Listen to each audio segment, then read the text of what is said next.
The red dust of Mars swirled around the training grounds as the morning sun peeked over the horizon. 5 cadets stood in formation, their breath visible in the cold Martian air. They wore dark blue uniforms with the Interstellar Defense Academy, insignia on their shoulders. Each cadet had trained for 3 years for this moment. Commander Ji-Young Park paced in front of them, her experienced eyes missing nothing. She had fought in 3 interstellar conflicts and bore a scar across her left cheek from the Battle of Titan. Her black hair was cut short, and her uniform was spotless despite the constant dust. "Today begins your final week of training," she said, her voice clear through their helmet comms. "Earth Command expects perfection from its defenders. The galaxy watches us, and they fear what they see." The cadets stood straighter. They knew what she meant. Humans came from Earth, a planet with higher gravity, more oxygen, and more dangerous animals than most inhabited worlds. The aliens called humans Deathworlders, beings who evolved in conditions that would kill most other species. Hana Kim shifted her weight slightly, trying to control her breathing in the thin Martian atmosphere. At 22, she was the youngest of the group, but already showed remarkable skills in combat training. "Hana, adjust your breathing pattern," Commander Park shouted. She could see the cadet's vital signs on her wrist display. "Your oxygen efficiency is dropping." "Yes, Commander," Hana replied, immediately correcting herself. She took slower, deeper breaths and her vitals stabilized. Her short black hair peeked out from under her helmet as she adjusted her stance. Commander Park nodded and continued her inspection. Next were the twins, Jun and Min Lee. They stood side by side, identical in height and build. The only way to tell them apart was the small green mark on Min's helmet. They had grown up in the lunar colonies and had joined the academy together. "Weapons assembly drill. Now," Park ordered. The twins moved in perfect harmony, pulling their pulse rifles from their backs. Their hands flew over the weapons, breaking them down and reassembling them in under 30 seconds. They had done this thousands of times. "Acceptable," Park said, which was high praise coming from her. Sung Choi stood next to the twins, his face showing no emotion as always. He was the tactician of the group, with a mind that could calculate battle scenarios faster than some computers. He methodically checked his equipment, counting each item under his breath. His parents had been scientists on the Mars colony, and he had never even visited Earth. "Sung, what is the optimal approach vector for an assault on the South Ridge?" Park asked suddenly.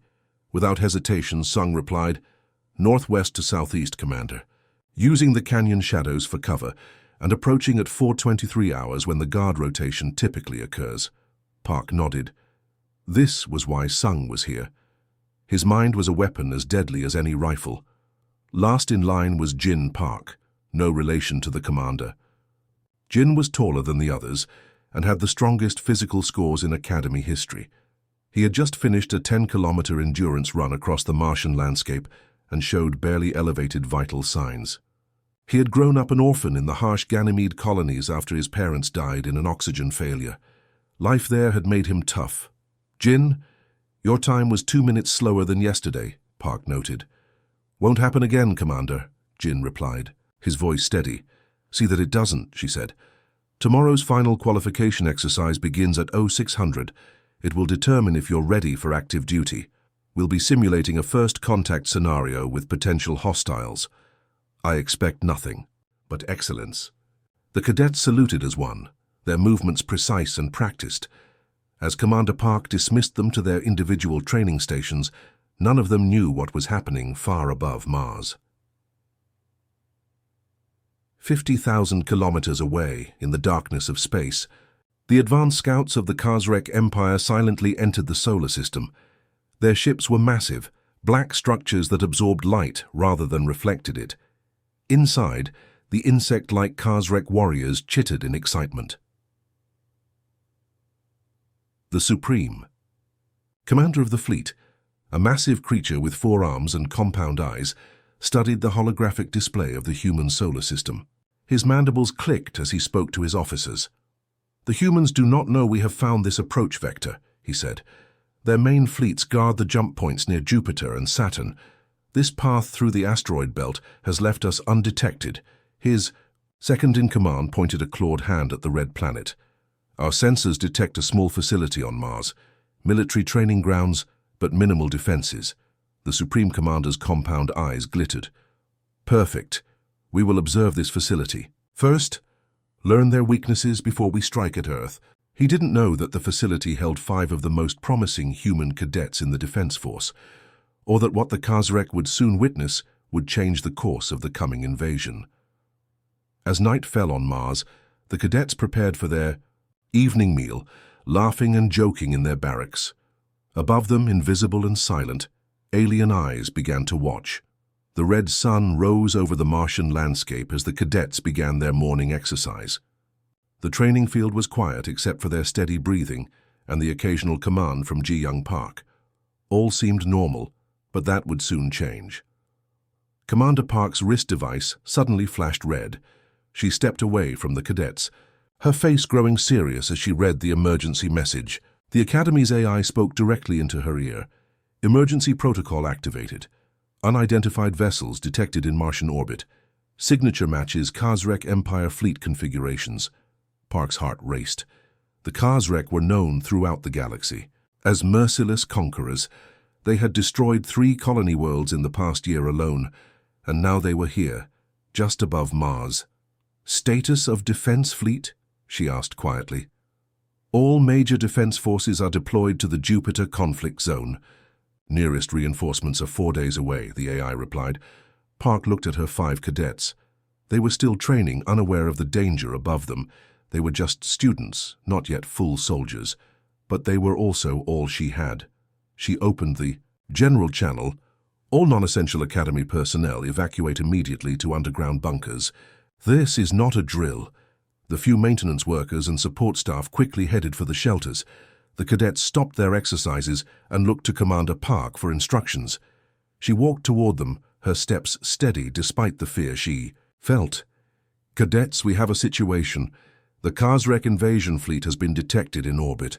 All defense forces are deployed elsewhere. The 5 young faces showed shock but not panic. Good, Park thought. Their training was holding. What are our orders, Commander? Sung asked, his voice calm as always. We continue the exercise, Park said firmly.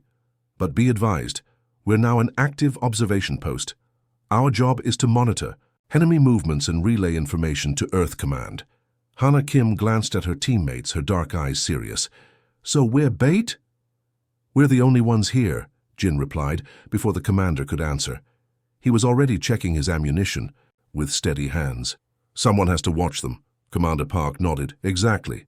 We need to appear as if nothing has changed. Continue normal training patterns, but stay alert. The cadets returned to their exercise schedule, but now there was a new tension in their movements. They were no longer just training. They were the first line of defense for Earth. Miles above the Martian surface, 3 small Khazrek observation drones silently recorded everything. The drones were nearly invisible, their dark shells absorbing light as they hovered above the Academy grounds. Inside the massive Khazrek command ship, Supreme Commander Vexkal watched the live feed with his senior officers. The ship was dim, lit only by the glow of screens. The air was warm and humid, comfortable for the insect-like aliens, but would have been unbearable for humans. What are we seeing? Vexkal asked, his mandibles clicking softly.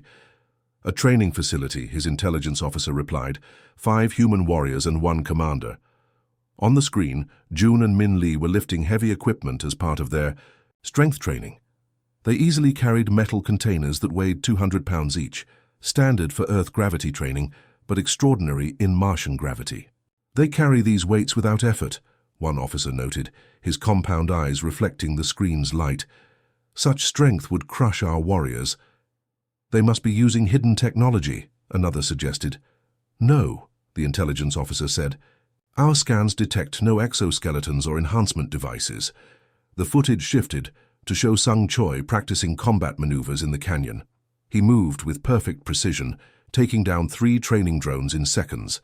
The Khazrek had no way of knowing these were simple practice targets programmed to move at half speed. Their fighting skill is concerning, Vexkal said quietly. Then the screen showed Hana running across the Martian surface, her speed impressive even in the lower gravity. To the Khazrek, who evolved on a low-gravity world, Her endurance seemed impossible. "She has been running for 1 full hour without rest," an officer reported, "in an atmosphere that would poison our kind." The Supreme Commander's mandibles clicked rapidly, a sign of distress in Khazrek body language. "These cannot be ordinary humans. They must be some new type of warrior. Our intelligence suggested humans were dangerous, but this—" The weapons officer trailed off, unable to finish his thought. "They appear to be demonstrating their capabilities," Vexkal said. "Perhaps they detected our presence, and this is a warning." On the Martian surface, the cadets continued their normal training, completely unaware that their routine exercises were terrifying the watching aliens. To them, they were just following orders and preparing for whatever might come. Jin. Park looked up at the sky briefly between exercises. He couldn't see anything unusual, but he felt something watching. He turned to Hana, who had just finished her run. "Do you feel that?" he asked. "Like we're being watched?" Hana nodded. "Something's up there, and I don't think they're friendly." Meanwhile, Commander Park was sending encrypted messages to Earth Command, reporting the Khazrek presence. The reply was not encouraging. "Hold position. Observe only. Help is days away. Survival unlikely." She looked at her 5 cadets with a mixture of pride and worry. They were her responsibility. And now, they might be Earth's only warning system. If the Khazrek decided to attack, the massive Khazrek command ship hung silently in Martian orbit, its dark hull blending with the blackness of space. Inside the dimly lit command center, dozens of insect-like aliens huddled around viewing screens, their compound eyes fixed on the images from the surface below. Subcommander Tikval's antennae twitched nervously as he reported to his superior. "Supreme Commander, our observations continue to yield disturbing results." Supreme Commander Vexakal moved closer to the main screen, his 4 arms folded across his chitinous chest. On the display, Hana Kim was performing a standard equipment transfer exercise, moving supply crates from one storage unit to another. "They're not even using exoskeletons," Tikval said, his mandibles clicking in distress. "The small female just carried what would require 3 of our strongest warriors." The Supreme Commander leaned forward, studying the footage of Hana easily handling the boxes. The Khazrek had evolved on a low-gravity world, with atmospheric pressure half that of Earth. What the aliens didn't understand was that these crates were designed for Earth-normal training, to a human from a high-gravity world, carrying them. On Mars was actually easier than on Earth. "How much do these containers weigh?" Vexkal asked. A science officer consulted his datapad.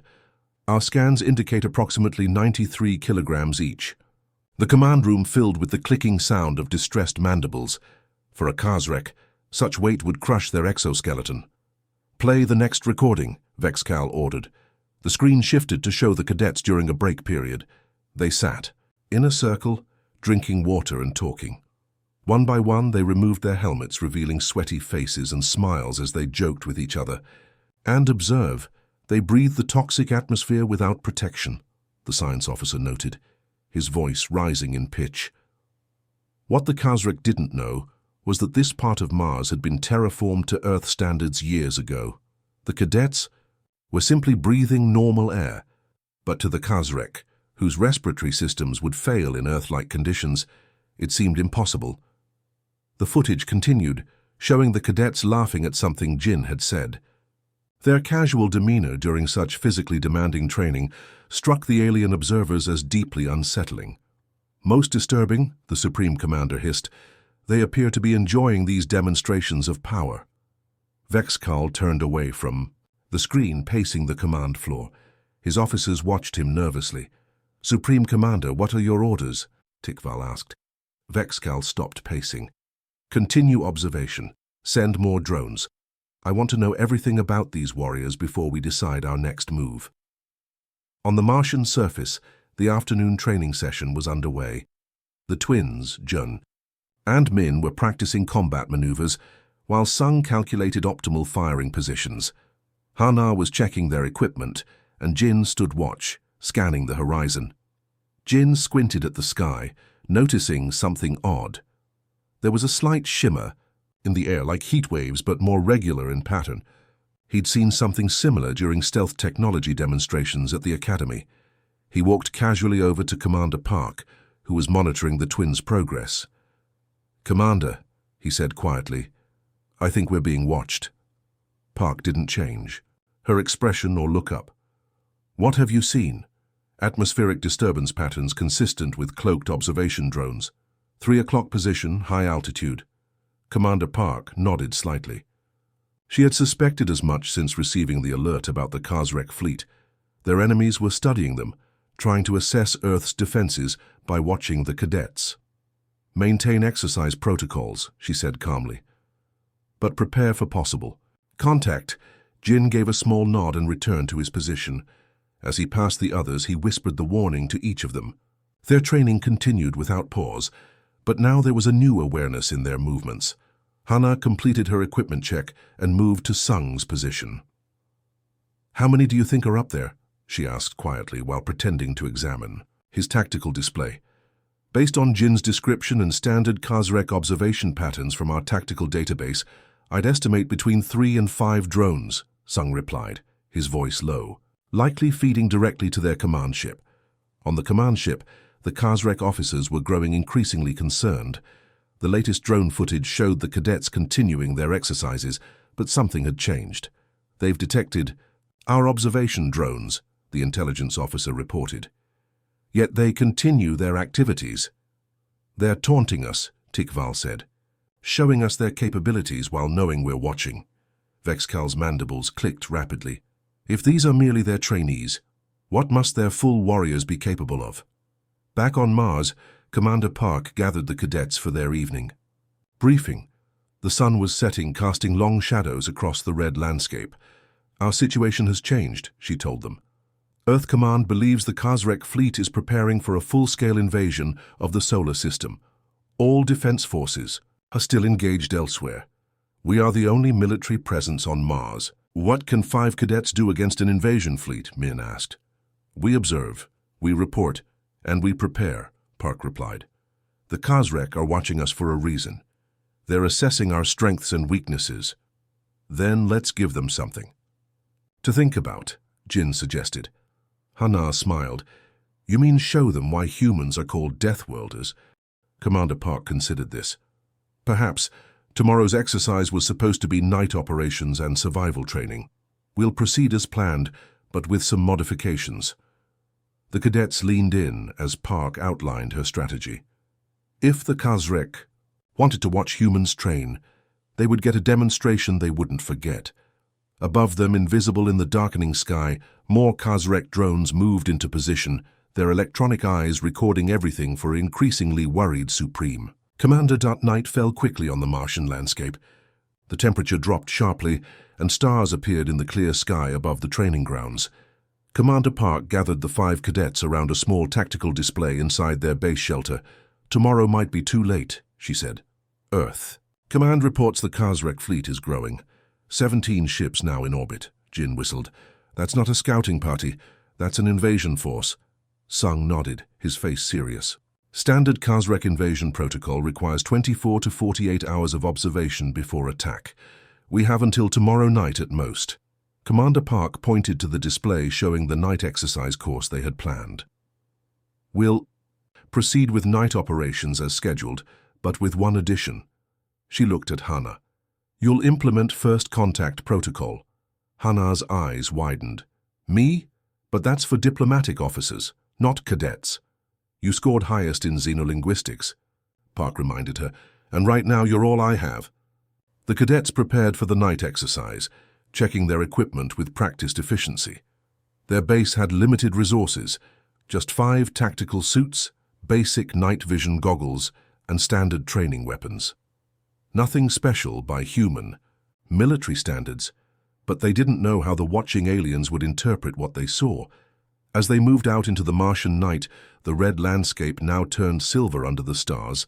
Hana carried a small communication device. It was designed for training scenarios involving peaceful alien contact, capable of broadcasting on multiple frequencies using universal mathematical patterns recognized throughout known space. The cadets spread out across the training field. Jun and Min took positions on the ridgeline, their rifles scanning the darkness. Sung calculated defensive formations, while Jin checked the perimeter. Despite the real danger, their movements were calm and efficient. Years of training had prepared them for this moment. Commander Park watched from the command post, monitoring both the cadets and the skies above. "Hana, you're clear to initiate contact," she said through the comm. Hana stood in the center of the field, her breath visible in the cold night air. She activated the communication device, and it began broadcasting the standard mathematical sequence used for peaceful first contact. "Initiating first contact protocol," Hana announced, her voice steady despite her racing heart. The device lit up with blue lights as it sent its message to the skies above. The cadets continued their exercise, donning their night vision equipment as planned.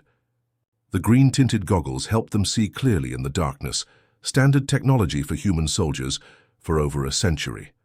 Above them, the Kazrek drones recorded everything, sending live footage to the command ship. Inside the massive alien vessel, chaos erupted among the officers. The Supreme Commander stood before the main screen, his forearms rigid with tension. "The Deathworlders are hailing us," the communications officer reported, his voice high and tight. "They're demanding response." "How did they detect us?" Vexcal demanded. "Unknown, Supreme Commander," the intelligence officer replied. "Our cloaking technology should be undetectable to their scanning capabilities." On the screen, the cadets moved through the darkness with confidence, their eyes glowing green from the night vision reflection. "They can see in total darkness," the sub-commander said, panic evident in his voice. "Just like the ancient texts described, the Deathworlders hunt in darkness on their toxic world." The Supreme Commander clicked his mandibles anxiously. What the Kazrek didn't understand was that the green glow came from simple technology, not biological adaptation. The footage shifted to show Hana as she moved to the next phase of the exercise. 3 training drones hovered into the field, programmed to simulate hostile targets. They were simple machines designed to test a cadet's combat reflexes. Hana moved into position, drawing her training weapon. With quick, precise movements, she disabled the first drone with a low-power pulse shot. The second and third drones circled around, but Hana had anticipated this. She dropped to one knee, fired at the second drone, then rolled sideways to avoid the third before disabling it with her final shot. It was a textbook combat sequence that any final-year cadet could perform. But to the watching Kazrek, it looked like something else entirely. "She just defeated 3 elite warriors single-handedly," the military advisor gasped, without even appearing to exert herself. Vexcal's compound eyes reflected the screens, aglow as he watched the replay. "What weapons did she use?" "Our analysis shows a directed energy weapon of unknown design," the weapons officer reported, "but its power signature is minimal. She seems to be holding back deliberately."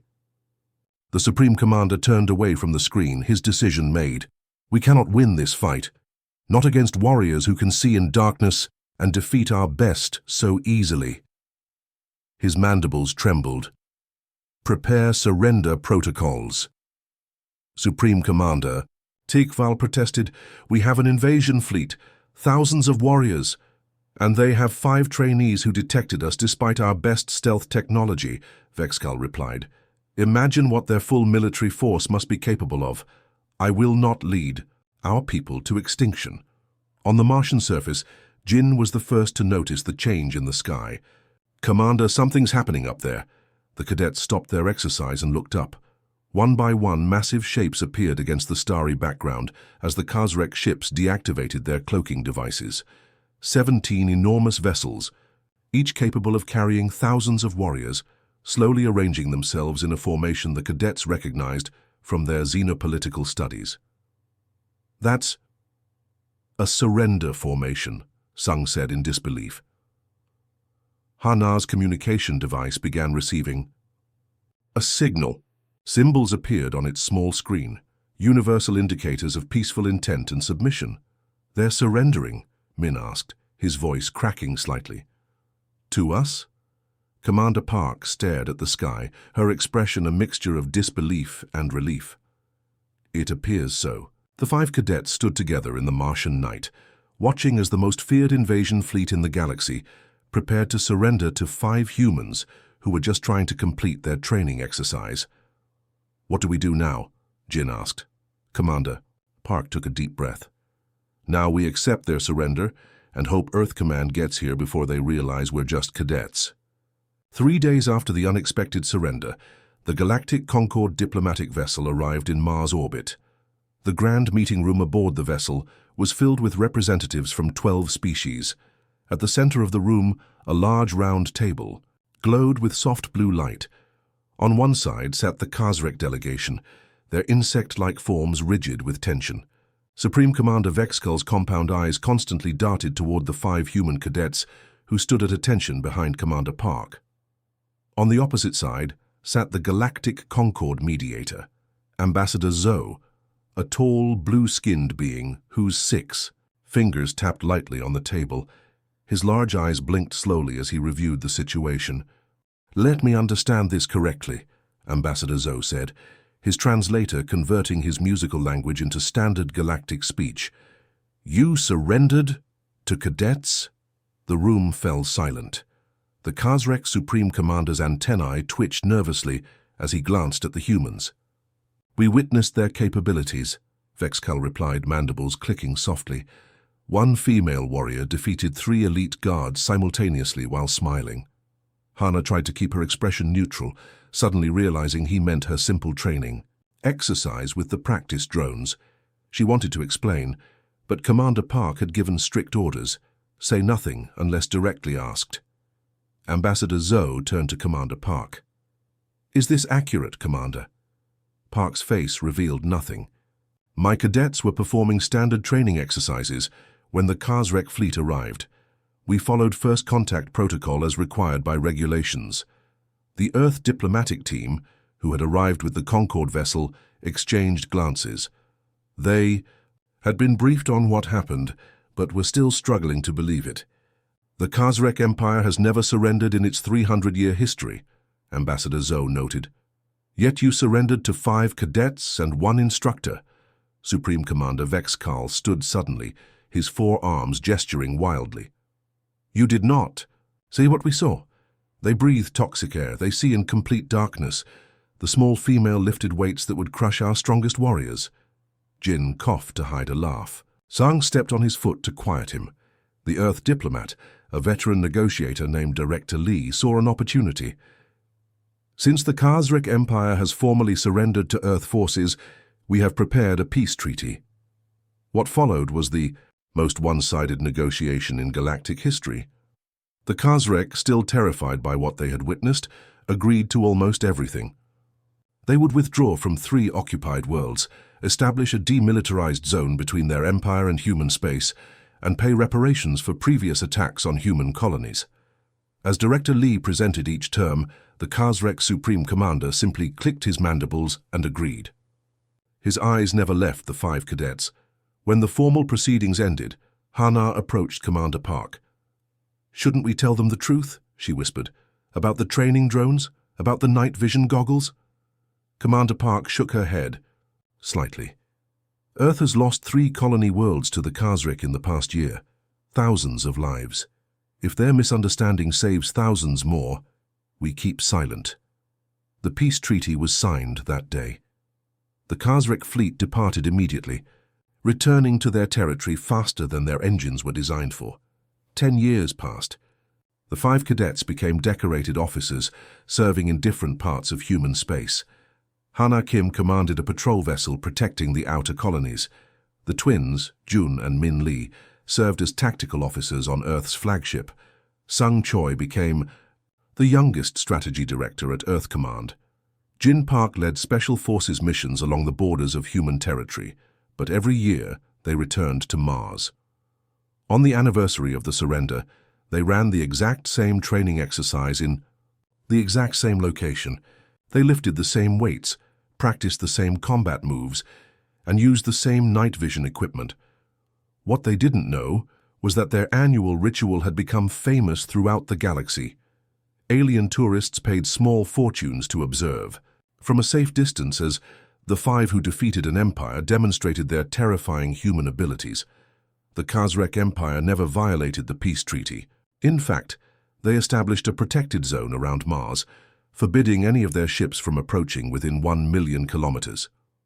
Stories spread through alien space about humans. The tales grew with each telling. Some claimed humans could lift mountains. Others said humans could see through solid objects. The most popular story said human warriors trained by fighting actual death itself. In her office on Earth, Admiral Ji Young Park, now the head of the Defense Force Training Division, kept a simple recording on her desk. It showed 5 nervous cadets standing in the Martian night as 17 massive warships surrendered to them. The recording was labeled, "The day 5 cadets scared an empire into peace." A young officer entered her office with reports requiring her attention. He noticed the recording playing silently on her desk. "Is that the famous Mars incident, Admiral?" he asked. Admiral Park nodded, a small smile on her face. "The greatest victory in human history, and not a single shot fired.